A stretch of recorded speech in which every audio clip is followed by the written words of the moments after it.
റമദാൻ നാളിലെ ഒരു സായം സന്ധ്യയിൽ, അതായത് മാർച്ച് 13 വെള്ളിയാഴ്ച, ഞങ്ങളുടെ AJ സ്റ്റാർ ജിമ്മിൻ്റെ ഒരു ഇഫ്താർ പാർട്ടി സംഘടിപ്പിച്ചു. സ്വിമ്മിംഗ് പൂൾ ഏരിയയിലായിരുന്നു നമ്മൾ ഈ ഒരു പാർട്ടി സംഘടിപ്പിച്ചത്.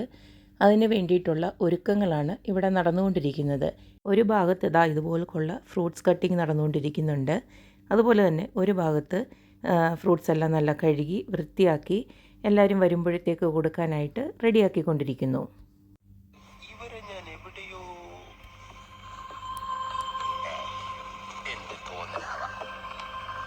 എന്നാലും അതല്ലല്ലോ, എവിടെയോ വെച്ച കണ്ട പരിചയമുണ്ട്. നീ എന്താ ആലോചിക്കുന്നത്? എന്റെ മനസ്സിൽ ചില പ്ലാനൊക്കെ ഉണ്ട്. നീ വേഗം കാണിക്കേ. അല്ലെങ്കിൽ വേണ്ട. മലയാളി കൊള്ളാം. എന്താ പേര്? ഓ ഗോഡ്, യു അഗൈൻ? വീണ്ടും നിങ്ങളോ? പുരുഷേട്ടോ, ഒരു വെടിക്കൊള്ള ഉണ്ടാക്കാ തോക്കലുണ്ടാവൂല്ലേ? ആ, നിറച്ച തോക്ക. താഴ്ത്തുനിന്ന് എല്ലാരും പറഞ്ഞ അങ്ങോട്ട് കേരളാണ്. കൗതുക ലേശം കൂടുതലാണ്.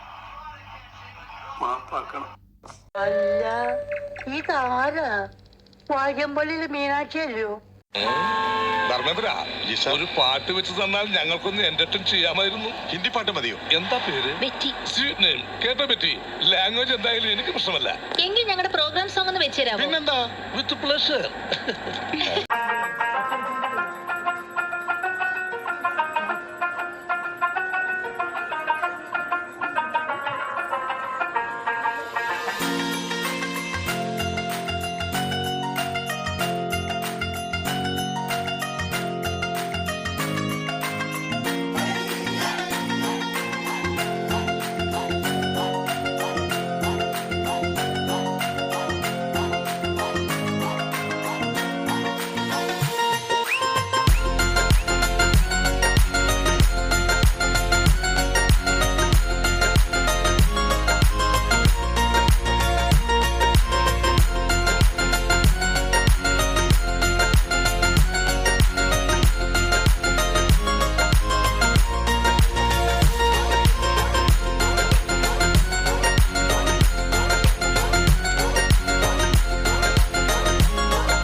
സകൃതകൃതമായ നാട്ടുകാരെ ശ്രദ്ധിക്കുക, കലാപരിപാടികൾ തുടങ്ങാൻ ആരംഭിക്കാൻ.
ആറരയ്ക്ക് ബാങ്ക് വിളിച്ചതോടുകൂടി എല്ലാവരും ഒത്തുചേർന്ന് സന്തോഷത്തോടെ നോമ്പ് തുറന്നു.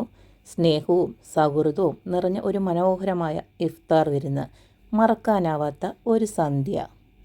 ഈ ഒരു സൗഹൃദ കൂട്ടായ്മയ്ക്ക് ഇവിടെ നമ്മൾ ജാതി നോക്കുന്നില്ല, മതം നോക്കുന്നില്ല. എല്ലാവരും ഒരേ മനുഷ്യർ എന്നുള്ള രീതിയിൽ നമ്മളിവിടെ എല്ലാവരും കൂടെ സന്തോഷത്തോടെ ഇഫ്താർ ആഘോഷിച്ചു. മനോഹരമായ ഈ ഒരു ഇഫ്താർ വിരുന്ന് സംഘടിപ്പിച്ചതിന് AJ സ്റ്റാറിൻ്റെ മാനേജ്മെൻറ്റിനോടും അതുപോലെ തന്നെ അവിടുത്തെ സ്റ്റാഫിനോടും എത്ര നന്ദി പറഞ്ഞാലും മതിയാകില്ല. അത്രയ്ക്കും നല്ല ഒരു ഇഫ്താർ വിരുന്നായിരുന്നു. എല്ലാവരും ഒരുമിച്ച് കുറച്ചു നേരം എല്ലാം മറന്ന് സന്തോഷിച്ച കുറച്ച് നിമിഷങ്ങൾ. സ്നേഹവും സൗഹൃദവും അത് പങ്കിട്ടെടുക്കുമ്പോഴേ അത് മനോഹരമാകൂ അല്ലെങ്കിൽ ഇരട്ടിക്കൂ എന്ന് പറയുന്നത് എത്ര അർത്ഥവത്താണ്. അങ്ങനെ ഒരു മനോഹരമായ ഇഫ്താർ വിരുന്ന് ശരിക്കും ഞങ്ങൾ നന്നായി തന്നെ ആഘോഷിച്ചു. ഇനിയും ഇതുപോലുള്ള സ്നേഹ കൂട്ടായ്മകളൊക്കെ ലോകത്തെമ്പാടും എല്ലാവരും ആഘോഷിക്കാൻ ഇടയാകട്ടെ എന്ന് എല്ലാവർക്കും വേണ്ടി പ്രാർത്ഥിച്ചുകൊണ്ടും ആശംസിച്ചുകൊണ്ടും തൽക്കാലം ഞാൻ ഈ വീഡിയോ ഇവിടെ നിർത്തുകയാണ്. അപ്പോൾ ഈ ഒരു വീഡിയോ നിങ്ങൾക്കെല്ലാവർക്കും ഇഷ്ടമായെങ്കിൽ please like, share and subscribe. അപ്പോൾ ഇനി ഒരു പുതിയ വീഡിയോ ആയിട്ട് വരുന്നവരേക്കും ബായ്.